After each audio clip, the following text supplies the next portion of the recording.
అందరికీ నేను ఈరోజు గోరుచిక్కుడు కూర చేయించబోతున్నాను. ఇది కొబ్బరి నూనెతో చేస్తున్నాను. కొబ్బరి నూనెతో అయితే చాలా బాగుంటుంది. అండ్ ఇంకోటి, ఎందుకంటే కొబ్బరి నూనె వెయిట్ తగ్గాలనుకునే వాళ్ళకి కొబ్బరి నూనె చాలా బాగుంటుంది. లేకుంటే మామూలు నూనెతో అయినా చేసుకోవచ్చు. కొబ్బరి నూనె హెల్దీ కాబట్టి. చూడండి, నేనైతే కుక్కర్లో ఒక్క విజిల్ రానిచ్చాను. గోరుచిక్కుడుని ఉడకబెట్టాను. అండ్ పసుపు ఉప్పు కూడా వేశాను. కొంచెం నీళ్లు ముక్కలు మునిగేంత వరకు వేసుకొని నేను ఒక్క విజిల్ రానిచ్చాను. చూడండి ఎంత బాగా ఉడికాయో. మరి మెత్తగా కూడా అవ్వకూడదు, ఇలా అవ్వాలి. చూడండి, కొంచెం పసుపు ఉప్పు వేసుకొని ఉడకబెట్టుకోవాలి. ఇప్పుడు నేను ఈ కూర ఎలా చేయాలో అయితే చాలా టేస్టీగా ఉంటుంది కొబ్బరి నూనెతో కూడా. చూడండి ఎలా చేయాలో నేను చెప్తాను. చూడండి, ఇప్పుడు ఇలా పిండి పెట్టుకోవాలి. నీళ్ళు పోయేలాగా పిండుకోవాలి ఈ ముక్కలన్నిటిని. చాలామంది నూనెలో వేసి ఫ్రై లాగా చేసుకుంటారు, కానీ ఇలా చేస్తే మీకు హెల్దీ అండి కూర. మీకు అన్ని ప్రోటీన్స్ ఏం పోవు. ఇలా నీళ్ళన్నీ పిండి పెట్టుకోవాలి అంతే. ఇలా ముక్కల్ని పిండి పెట్టుకున్న తర్వాత నీళ్ళన్నీ పోయిన తర్వాత ఇలా పెట్టుకోవాలి. అండ్ నేను ఒక మిక్సీ జార్లో కొబ్బరి, పచ్చిమిరపకాయలు, కొబ్బరి కొంచెము, పచ్చిమిరపకాయలు, చూడండి ఎంత హెల్దీనో. కొబ్బరి కూడా మీకు కావాలంటే కొంచెం వేసుకోవచ్చు. అండ్ ధనియాలు వేసుకోవాలి. కొంచెం కరివేపాకండి పోపుకి, అంతే. కూర ready. Healthy and tasty curry.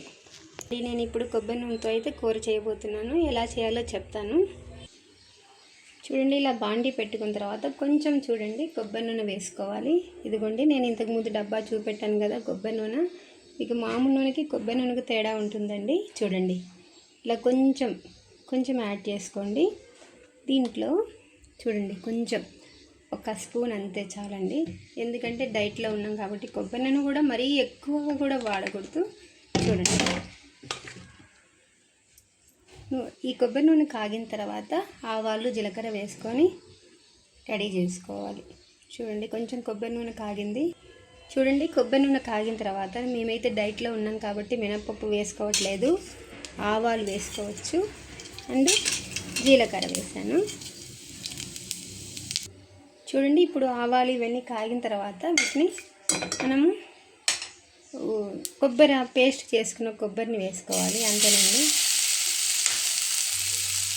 కొబ్బరి పచ్చిమిరపకాయలు పేస్ట్ చేసుకున్నాం కదా, అది చేసుకున్న తర్వాత నెక్స్ట్ దీంట్లో గోరుచిక్కుళ్ళు, మనం ఉడకబెట్టుకున్న గోరుచిక్కుళ్ళు వేసుకోవాలి. చూడండి, మీరు ఇలా కానీ కూర తింటే మీకు చాలా వెయిట్ లాస్ అవుతారండి. నేనైతే అది రియల్గా చూశాను కాబట్టి చెప్తున్నాను.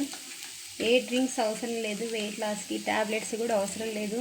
ఇలా హెల్దీ డైట్తోనే కూరలు, అన్నం తక్కువ, రైస్ తక్కువ, అండ్ కూర ఎక్కువ తినాలి. చూడండి, ఇప్పుడు మనం దీన్ని గోరుచిక్కులు యాడ్ చేసుకోవాలి. నేను ఇది 1/2 కిలో కర్రీ అండి. దీంట్లో హాఫ్ అన్న తింటాము మేము. ఒక్కళ్ళైతే హాఫ్ తినొచ్చు. రైస్ అంతే ఒక చిన్న కప్పు పెట్టుకోవచ్చు.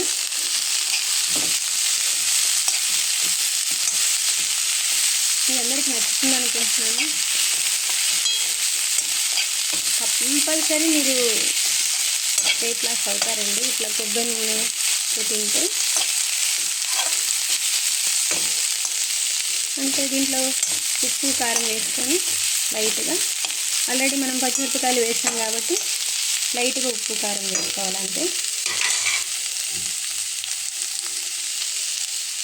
చూడండి, నేను లైట్గా ఉప్పు కారం వేసాను. ఎంత బాగుంటుందో ఈ కర్రీ. దీంట్లో కొంచెం లెమన్ కూడా చల్లారిన తర్వాత యాడ్ చేసుకోండి. చూడండి ఎంత బాగుందో. కొత్తిమీర కూడా యాడ్ చేసుకోవచ్చు తినే వాళ్ళైతే. చూడండి ఎంత బాగుందో. చాలామంది బెల్లంతో కూడా చేసుకుంటారు, తీపి తినేవాళ్ళు. మేమైతే ఆ బెల్లం తీపి తినమండి కూరలకి. ఎంత బాగుంది చూడండి, కర్రీ ఎంత బాగుందో. పొడిగా ఎంత బాగా వచ్చిందో. లైట్గా అంత కప్పులో 1 కప్పు అన్నం పెట్టుకొని ఈ కూర ఇద్దరు తినొచ్చండి. ఇది 1/2 కేజీ, చాలా హెల్దీ. ఓకే అండి.